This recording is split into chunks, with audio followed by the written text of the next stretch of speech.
أستغفر الله العظيم الذي لا إله إلا هو أستغفر الله العظيم الذي لا إله إلا هو أستغفر الله العظيم الذي لا إله إلا هو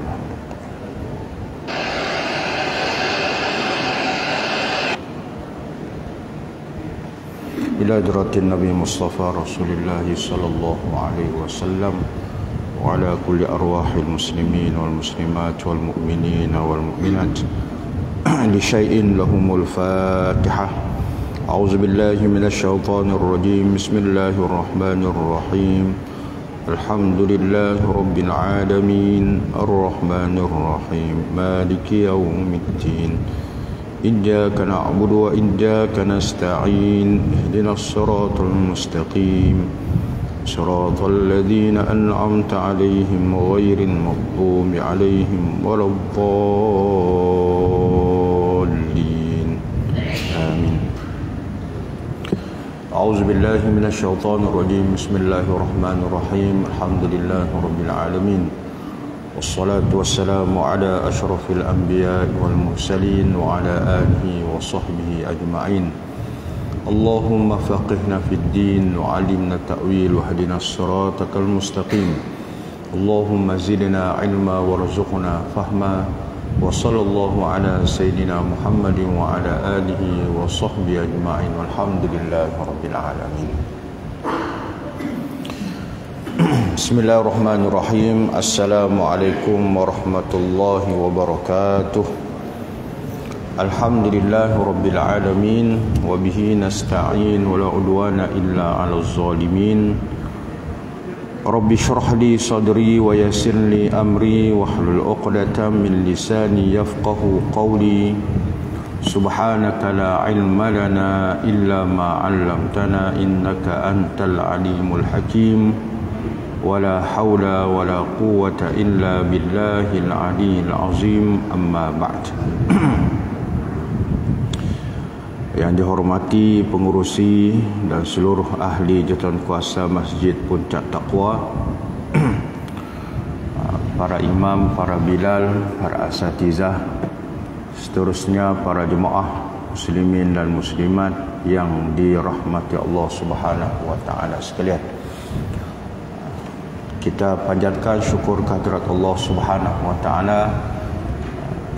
Kita diberikan taufik dan hidayah untuk sama-sama kita dapat mengerjakan solat maghrib dan insya-Allah solat isya secara berjemaah, dan kita dapat terus istiqamah berada di dalam majlis ilmu.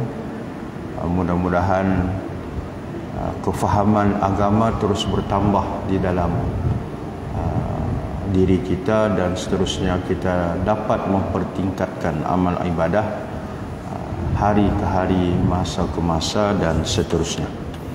InsyaAllah malam ni kita sambung kuliah maghrib kita, kitab Al-Kabair, dosa-dosa besar, oleh Imam Az-Zahabi rahimahullahu ta'ala, iaitu masih lagi membicarakan tentang dosa besar yang ke-13, iaitu pemimpin yang menipu rakyatnya, zalim dan juga bengis. Dengar tajuk pun geronok kan? Tajuk pun menggerunkan. Muka surat 60. Siapa ada kitab, muka surat 60. Kita sambung hadis yang seterusnya. Qala al-musannif rahimahullahu ta'ala wa nafa'ana bihi wa bi'ulumihi fid darain amin ya rabbal alamin. Sabda Nabi sallallahu alaihi wasallam, kullukum ra'in wa kullukum mas'ulun an ra'iyatihi. Al-imamu ra'in wa mas'ulun an ra'iyatihi warrajulu ra'in fi ahlihi wa huwa mas'ulun an ra'iyatihi wal mar'atu ra'iyatun fi baiti zawjiha wa mas'ulatun an ra'iyatiha wal khadimu ra'in fi mali sayyidih wa mas'ulun an ra'iyatihi. Setiap kamu ialah pemimpin, kata Nabi SAW, dan kamu semua akan ditanya tentang orang yang dipimpinnya. Maknanya kepimpinan kita ini akan dipertanggungjawabkan. Bila sebut pemimpin ni, dia perkara paling besar tanggungjawab. Apa makna tanggungjawab? Tanggung di dunia, jawab di akhirat. Bila sebut pemimpin ni, dia bertanggungjawab, tanggung di dunia dan juga akan menjawab di akhirat. Apa yang dijawab?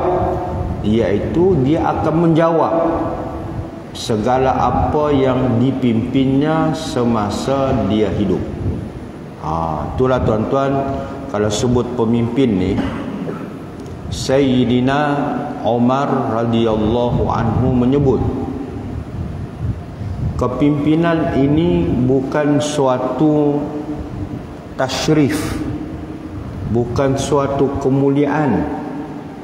Kita bila diangkat menjadi pemimpin, itu bukan satu kemuliaan, tapi dipanggil sebagai satu taklif. Taklif apa dia? Satu tanggungjawab yang besar. Tapi hari ini orang dia tak pandang yang itu. Kau dilantik jadi pemimpin, dia terbalik. Bukan tanggungjawab, tapi satu kemuliaan. Nak bangga pemimpin baku ini. Dulu jalan tawadhu' ya. Dilantik jadi pemimpin, jalannya lain sudah, cara jalannya. Dada sudah ke depan, tangan di belakang. Dulu banyak senyum, sekarang serius sudah. Dulu dia bagi salam, Assalamualaikum. Sekarang tunggu orang bagi salam dengan dia. Dulu dia pergi salam orang, Assalamualaikum. Sekarang kalau tidak salam dia, mengaus dia. Kalau orang Sabah bilang lah, mengaus. Dia nampak kepimpinan itu, pemimpin itu bila dilantik jadi pemimpin, dia rasa macam, akulah orang yang termulia, akulah orang yang hebat. Itu bila Sayyidina Abu Bakar radhiyallahu anhu naik menjadi khalifah. Apa dia kata-kata yang hebat daripada Sayyidina Abu Bakar? Antaranya disebut, dia kata, aku bukan orang yang termulia di kalangan kamu. Khalifah tu, bukan Perdana Menteri, khalifah. Bila sebut khalifah ni, maknanya khalifah pertama selepas kewafatan Nabi SAW, maka Sayyidina Abu Bakar khalifah pertama. Bila naik itu dia kata, aku bukan orang yang termulia di kalangan kamu. Dia terus terang beritahu, jikalau aku memimpin tidak bercanggah dengan Allah dan Rasul, maka wajib kamu taat. Tapi jikalau aku memimpin bercanggah dengan Allah dan Rasul, maka perbetulkan aku. Agak-agak pemimpin sekarang boleh kata begitu kah? Ni nak bagi tahu, aku kalau ada buat silap, mari datang tegur, mari datang perbetulkan. Minta maaf tuan-tuan kalau ada yang sebut begitu. Tak ada. Siap kau. Kau tegur, siap. Ada motor, hilang motormu. Itu kena dah rebutan. Susah tuan-tuan, pemimpin ni susah kan. Jadi pemimpin ni kalau tahu tanggungjawab, itulah Imam Nawawi rahimahullah nak dilantik jadi mufti Dan pada kepribadian Imam Nawawi pun layak, sangat-sangat layak, tapi sanggup menolak menjadi mufti. Hari ini orang menjadi pemimpin bukan kata kata tanggungjawab tu ditakuti, tidak. Tapi sekarang orang berebut menjadi pemimpin. Berebut, tuan-tuan. Cantas mencantas sudah menjadi kelaziman. Banyak pulus, go on. Tiada pulus, bye bye. Ini zaman kita, ni zaman kita. Setuju tak setuju? Zaman kita. Zaman kita. Begitulah itu. Jangan kata di luar, dalam masjid pun orang berebut jadi pemimpin. Betul tak? Tak takut. Tapi bukan sini lah, kita cerita masjid sebelah-sebelah Afrika sana tu. Berebut nak jadi pemimpin. Dia tak takut tu, tak takut. Ya Allah.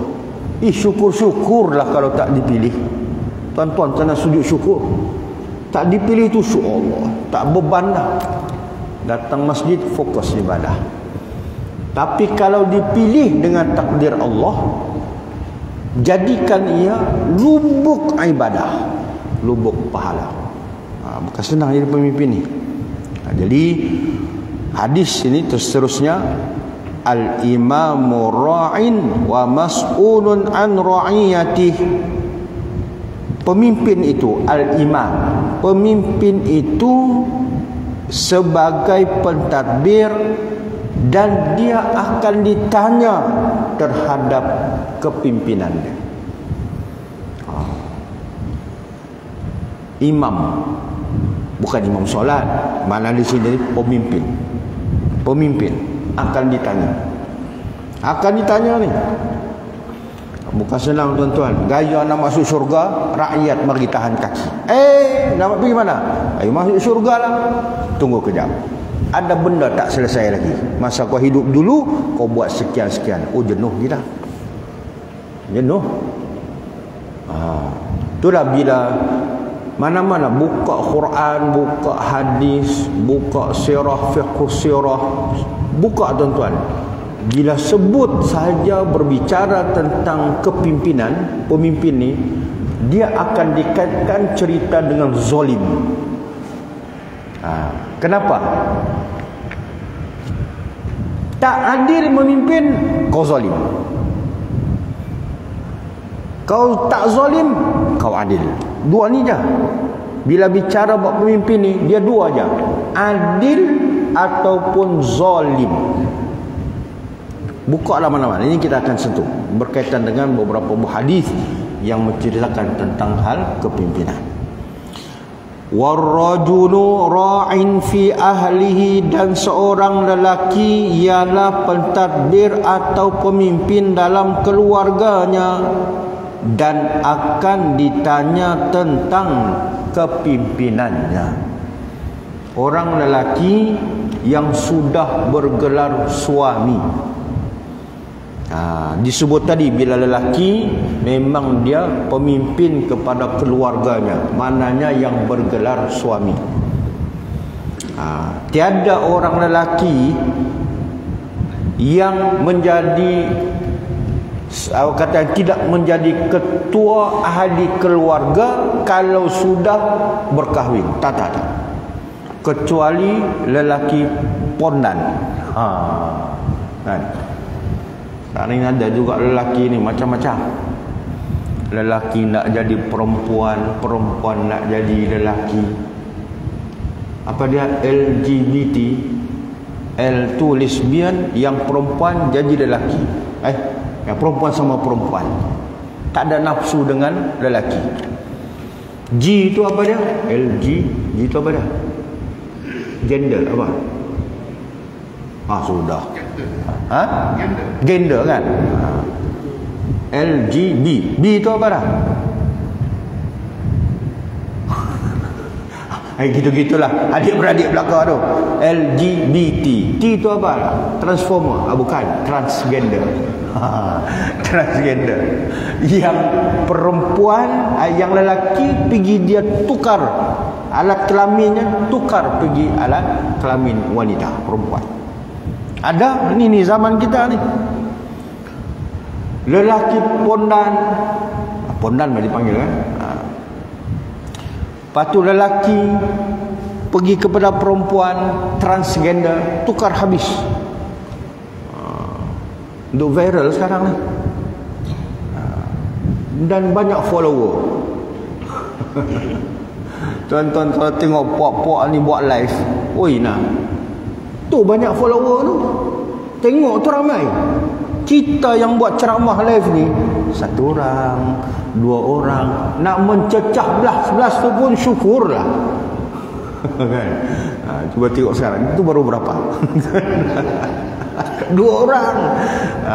Cuba tuan-tuan tengok kalau yang puak-puak pondan ni buat live, hui, 1K ke atas, 2K ke atas.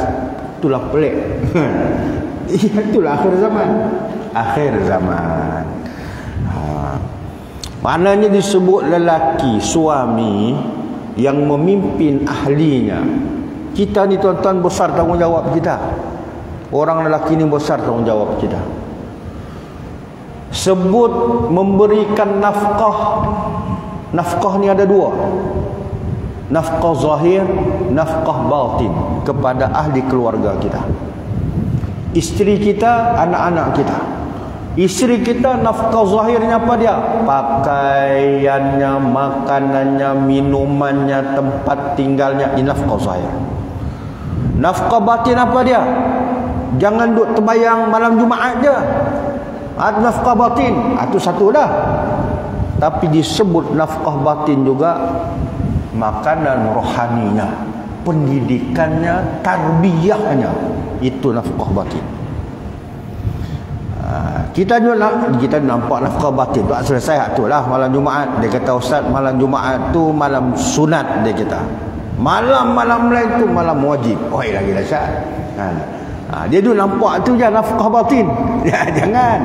Nafkah batin ni kau berikan pengetahuan agama kepada anak, kepada isteri kita, itu juga nafkah. Tak reti agama, kita kena bimbing.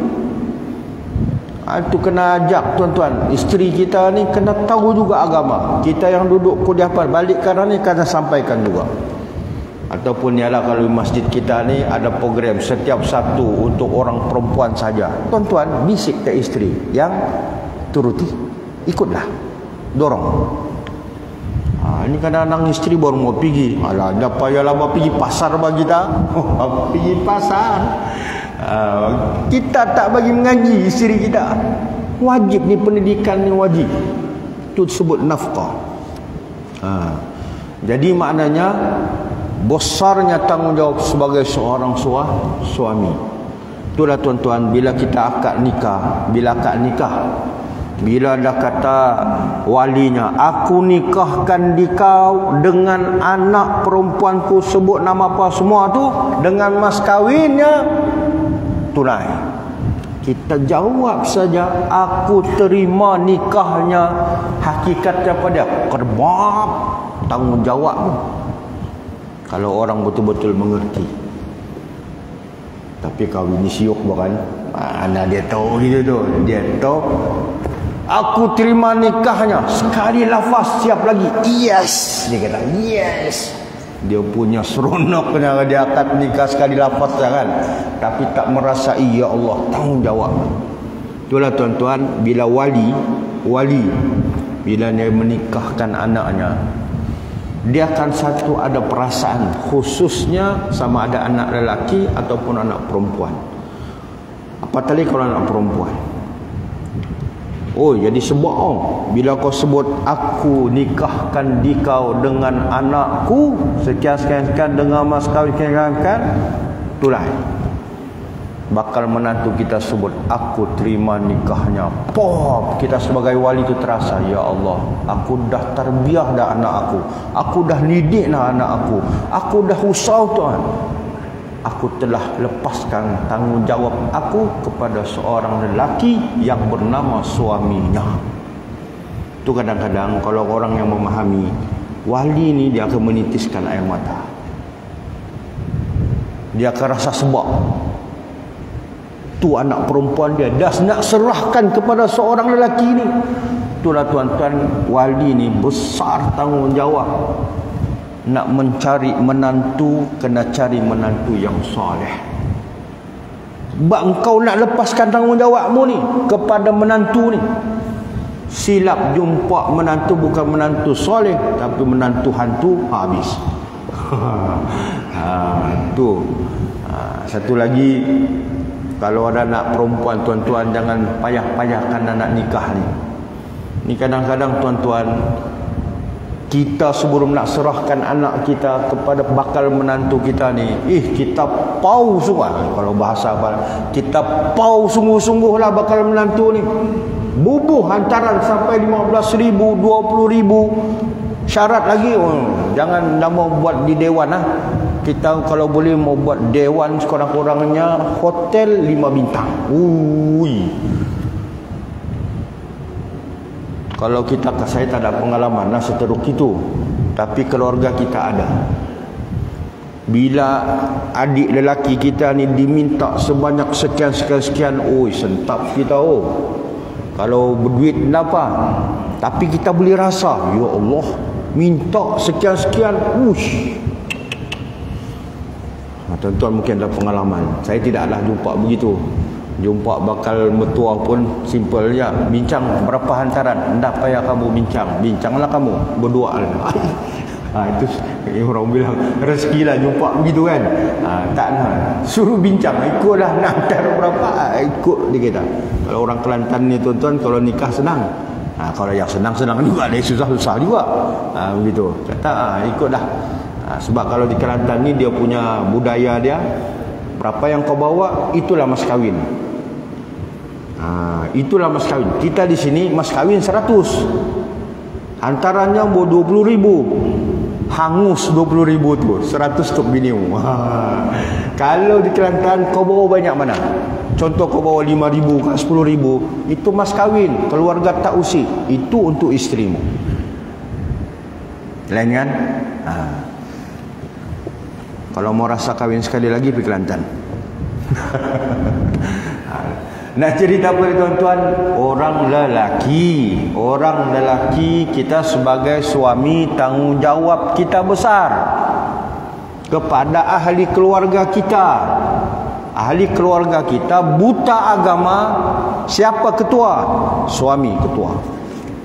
Ahli keluarga kita tak tutup aurat, siapa akan dipertanggungjawabkan? Siapa dia bapa dia, siapa suaminya? Bukan senang kan? Bukan senang.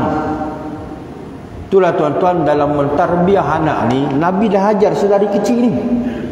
Sedari kecil.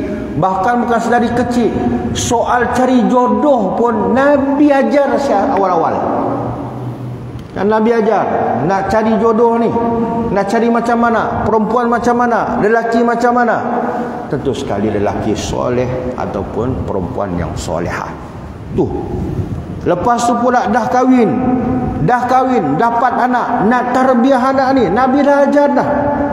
Bahkan dalam kandungan, bukan dalam kandungan, nak bersama suami isteri tu pun agama dah ajar dah.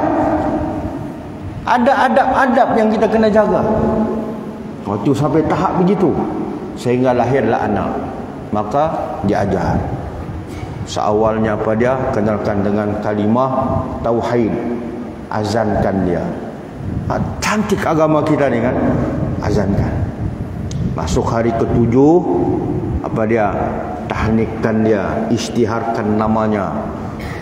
Mampu untuk akikahkan dia hari ke-7. Lepas tu anak kita membesar. Sumber makanan dia pastikan halal. Maknanya suami tu, tanggungjawab suami tu. Bawa makanan, bawa sumber pendapatan, pastikan halal. Sebab balik nanti nak bagi makan isteri dan anak-anak. Kalau kau bawa sumber yang haram, itu juga menjadi sumber perosak kepada keluarga kita. Isteri kita tegur, tak dengar-dengar. Kita cakap sepatah, dia cakap 10 patah. Kita tegur anak kita, tak dengar. Jadi anak derhaka. Tuan-tuan, cek kita punya sumber makanan yang kita bawa masuk dalam rumah kita. Kami ajar lagi anak sampai umur 7 tahun, ajar solat. Ini tuan-tuan, sistem tarbiyah yang telah pun diajar oleh Nabi. Nabi tak ajar pada kita umur anakmu mencecah umur 7 tahun, ajar dia menari. Kata poco-poco ke apa kata tak ada. Tapi ajar solat. Solat tu titik beratkan. Kadang anak kita ni tuan-tuan, jangan tunggu umurnya 7 tahun. Kadang umurnya 5-6 tahun pun pandai dia dah sembahyang ikut kita. Itu pun kalau mak ayah dah sembahyang. Kalau mak ayah tak sembahyang, nak ajar macam mana? Tapi kalau mak ayah sembahyang, insya-Allah anak kita umurnya 3 tahun, 4 tahun tu dia ikut dah solat. Pandai dah. Tu biasa. Tapi budak sembahyang kan tak tahu. Kita expect dia sembahyang sesempurna, yang mungkin tidak. Kadang kata bersama Allahu Akbar, kurang 3 saat sudah melompat. Budak kan biasalah. Yang si mama ni pula jangan marah, ni pula dia pergi kegeritan mu. Siap kau lepas ni ya. Ini geram aku. Enggak payah kau marah. Budak itu proses dia belajar. Kadang-kadang anak ni dia main-main masuk ke telekung mamanya, di panjatnya belakang bapaknya. Itu biasa budak sembahyang. Kan? Kadang-kadang teruji juga, bahkan tengah-tengah sujud kerebak di belakang. Sakit juga itu kan. Tapi budak proses dia belajar begitu. Nabi umurnya 7 tahun, insya-Allah dia mula dalam bab sembahyang ni, dia sudah mula nak buat yang baik. Umurnya mencecah 10 tahun, Nabi kata perintahkan dia sembahyang. Tadi ajar gurunya ibu bapa. Dia tengok bapa mama dia sembahyang, insya-Allah dia akan ikut. Tapi umurnya 10 tahun, Nabi kata perintahkan dia sembahyang. Maknanya perintah, kau kena suruh. Tak buat, ada denda dia. Sampai tahap begitu tuan-tuan. Kita kalau follow yang ni, insya-Allah umur anak dia next 11 tahun 12 tahun, tak payah kena suruh, dia akan solat. Ini tanggungjawab ibu bapa ni. Ini tanggungjawab lelaki yang bergelar suami sebagai ketua keluarga. Akan dipersoalkan oleh Allah Ta'ala. Anak kenapa tak semayang? Macam mana nak semayang kalau bapa pun tak semayang? Jenuh kita nak jawab di hadapan Allah Ta'ala. Ini kata pemimpin, sebab ini akan ditanya oleh Allah Ta'ala. Anak kita ni kenapa orang kata jahil sangat tentang agama ni? Isteri kita pun jahil, kenapa? Sebab suami pun jahil. Nak jawab depan Allah Ta'ala tu macam mana? Ini sebut warrajulu ra'in fi ahli wa huwa mas'ulun an ra'iyati. Dia akan dipersoalkan tentang apa yang dia pimpin dalam keluarganya.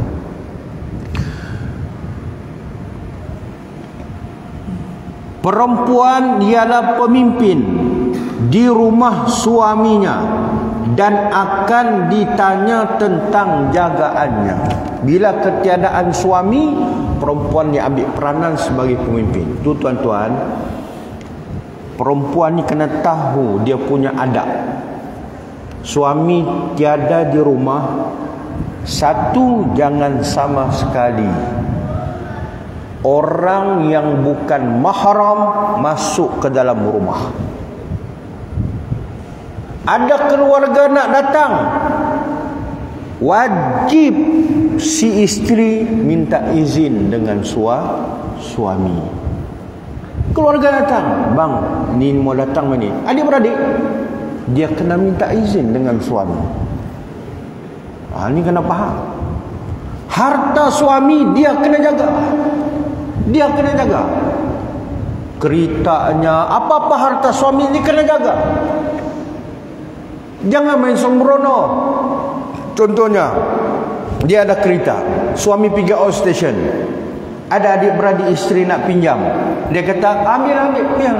Tak minta izin dengan suami, dosa hukum dia. Sebab wajib memberi kata-kata minta izin dengan suaminya, walaupun tu adik-beradik dia. Ini perempuan yang tahu peranannya bila mana ketiadaan suaminya di rumah. Ini dah kena kawal, sebab dia akan dipersoalkan oleh Allah Ta'ala. Kan? Kita kalau kita biasa kan, adik-beradik kita saja pun itu, bukan orang lain. Ya, bukan orang lain. Kau ingat, isteri ni kau punya pemimpin lagi atas suami. Biarpun barangkali kan isterinya itu kan ketua jabatan ke apakah, bila kau balik ke rumah, kau kasih tinggal ketua jabatanmu tu di pagar rumah. Dalam rumah kau sebagai yang dipimpin, yang memimpinmu adalah suami. Ini kadang-kadang berlaku kan, tahulah isteri dia ni jawatan tinggi, ketua jabatan. Kebetulan pula nikah dengan suaminya sebagai pemandu. Pemandu satu jabatan, dia pemandu je. Bila balik rumah, kau ketua jabatan sebagai isteri, tinggal jawatanmu di luar. Bosmu, suamimu. Susah tuan-tuan kan. Kalau yang tak faham, itu yang berlaku. Tapi inilah perlu difahami, tu pentingnya ilmu, peranan suami isteri. Kemudiannya, wal khadimu ra'in fi mali sayyidih wa mas'ulun an ra'iyatih. Khadam ialah pentadbir atau pemimpin pada harta tuannya dan akan ditanya tentang barang yang dipeliharanya. Contohnya lah, kita ada orang gaji. Orang gaji pun juga pemimpin. Pemimpin apa? Pemimpin terhadap harta, segala harta tuannya. Jangan main sembrono saja. Tuan tiada. Sembrono dia. Mainlah, pasanglah, pakailah, apa semua. Harta tuan dia.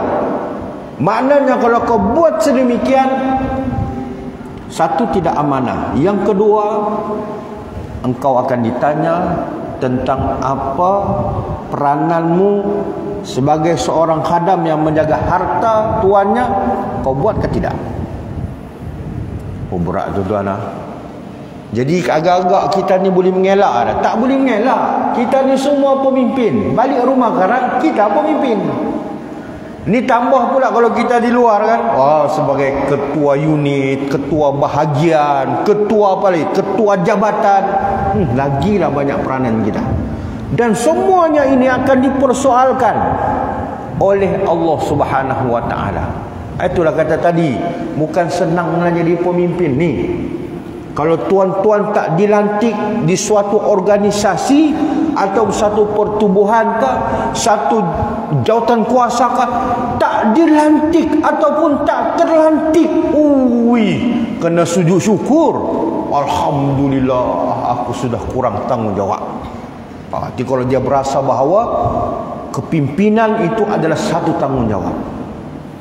Tapi kalau tak dilantik, dia rasa tak puas hati, tak boleh ni, dia kata atur perancangan. Ini tak kena. Tak kena. Bab semua ni akan ditanya oleh Allah Subhanahu wa taala. Seterusnya sabda baginda sallallahu alaihi wasallam, man ghasyana falaysa minna. Sesiapa yang menipu kami, maka dia bukan daripada kalangan kami. Riwayat Muslim daripada Abu Hurairah. Penipu. Kau jadi pemimpin, kau penipu. Susah mau cakap benar kan, tapi itu realiti, begitulah yang berlaku. Sebelum jadi pemimpin macam-macam dicakap. Relek kau bos, kalau aku sudah jadi pemimpin, aku lantik kau sebagai bodyguardku, dia bilang. Contoh. Sudah naik jadi pemimpin, batang hidung pun dah nampak. Tengok. Penipu. Itulah tuan-tuan, berjanji ini, kalau tak dilaksanakan, bila kita berjanji dipanggil sebagai memungkiri janji. Nabi sebut ciri-ciri munafik, antaranya berjanji lepas tu mungkiri. Itu ciri-ciri munafik. Berat juga Tuhan, memang berat. Dan berlaku dah. Itulah suasana kita. Jadi yang siapa-siapa mau bakal jadi pemimpin tu, berpada-pada lah kalau mau berjanji ya. Kau nak cakap begini, berpada-pada. Takut-takut lepas ni Allah uji. Allah angkat kau jadi pemimpin. Nak laksana janji tu, berat tu kan. Suasana kita lah. Kalau tak cerita pun, itulah suasana kita terjadi. Nabi dah bagi pesan lama dah. Jangan sampai satu tahap jadi penipu. Penipu ni Nabi sebut falaisa minni, falaisa minna. Orang yang menipu ni, dia tidak akan termasuk daripada golonganku. Risau kita tuan-tuan. Kalau dah tak termasuk dari, Nabi kata falaisa minna, dorang ni bukan daripada kalanganku. Nanti akhirat nanti kita nak minta syafaat Nabi. Nabi kata kau penipu, bukan daripada kalanganku. Agak-agak syafaat dapat tak? Kita nak syafaat Nabi sallallahu alaihi wasallam.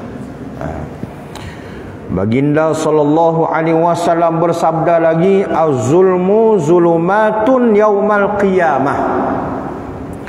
Kezaliman itu adalah kegelapan-kegelapan pada hari kiamat. Riwayat Al-Bukhari dan Muslim daripada Abdullah bin Umar.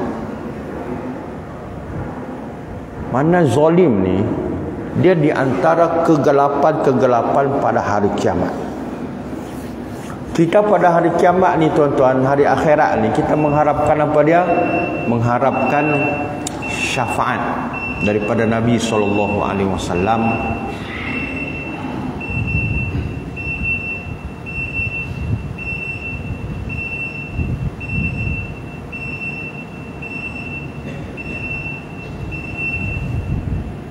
Dan kita mengharapkan apa dia?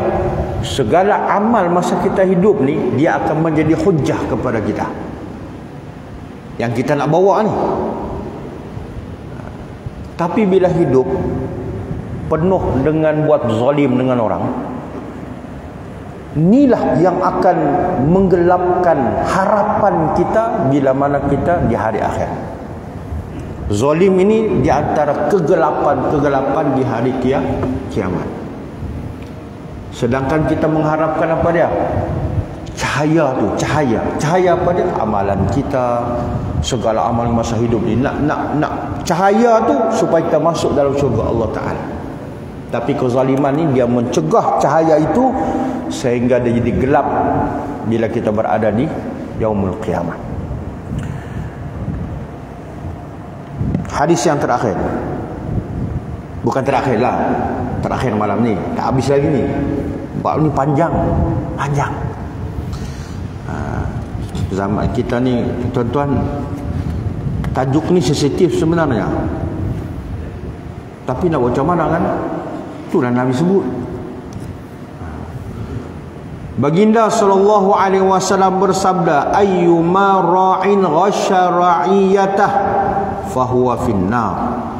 Mana-mana pemimpin yang menipu rakyatnya, ini sebut dah, bukan saya sebut ni, ni Nabi sebut ni, maka dia akan berada di dalam neraka.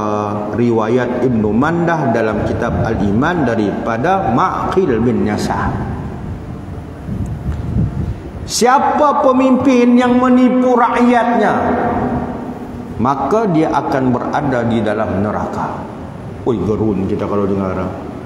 dalam hati, mujur aku nak jadi pemimpin. Jangan. Ni tadi kita sebut, kita semua ni pemimpin. Nabi sebut wa kullukum ra'in. Kita semua ni pemimpin. Paling kicai pun orang kata, paling ni pun mungkin dia kata aku tak kahwin lagi, isteri belum ada lagi, anak-anak lagi lah. Jangan. Kurang-kurangnya kau memimpin dirimu, pimpin tanganmu, pimpin matamu, mulutmu, anggota badanmu. Pimpin yang itu. Tapi kalau berlaku zalim, sama juga, finnar. Dia berada dalam neraka. Tapi kalau dalam ayat ni menyebut, dalam sabda Nabi SAW menyebut ni, ayyuma ra'in ghasya ra'iyatah. Mana-mana pemimpin yang menipu rakyatnya, ni Nabi sebut ni, terus terang finnar, dalam neraka. Guru tu kan? Takut je dah. Jadi kesimpulannya kita jadi pemimpin, jangan lakukan zalim. Berlakulah seadilnya.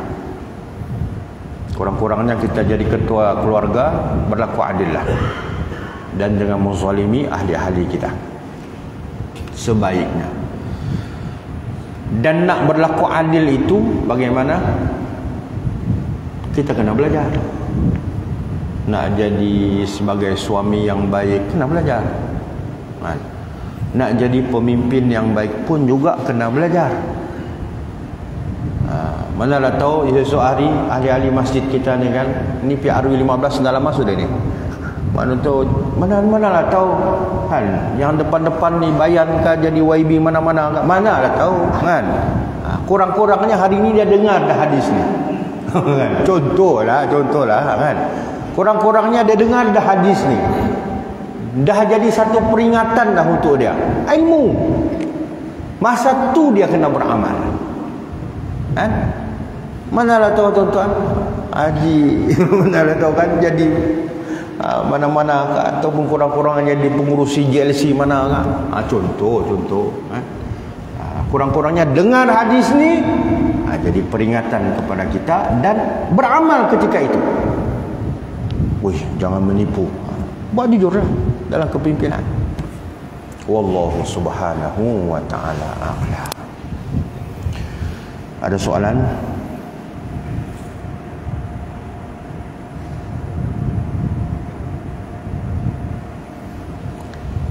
Tajuk-tajuk panas begini pun ada soalan. Sensitif lah. Tapi jelas lah kan, mana Nabi sebut tu jelas kan. InsyaAllah ada umur kita akan jumpa lagi. A'udzubillahi minasyaitonirrajim. Bismillahirrahmanirrahim. Alhamdulillahirabbil alamin. Wassalatu wassalamu ala asyrafil anbiya'i wal mursalin wa ala alihi wa sahbihi ajma'in. Allahumma ja'alna jam'ana hadha jam'an marhuma wa tafarruqana min ba'di tafarruqan ma'suma wa sallallahu ala sayyidina Muhammad wa ala alihi wa sahbihi ajma'in walhamdulillahi rabbil alamin. Kita tangguhkan dengan bacaan tasbih kafarah surah Al-Asr. Subhanakallahumma bihamdika asyhadu an la ilaha illa anta astaghfiruka wa atubu ilaik. Bismillahirrahmanirrahim. Wal 'asri innal insana lafi khusr alladziina aamanu wa 'amilus solihati wa tawassaw bil haqq wa tawassaw bis sabr. Assalamualaikum warahmatullahi wabarakatuh.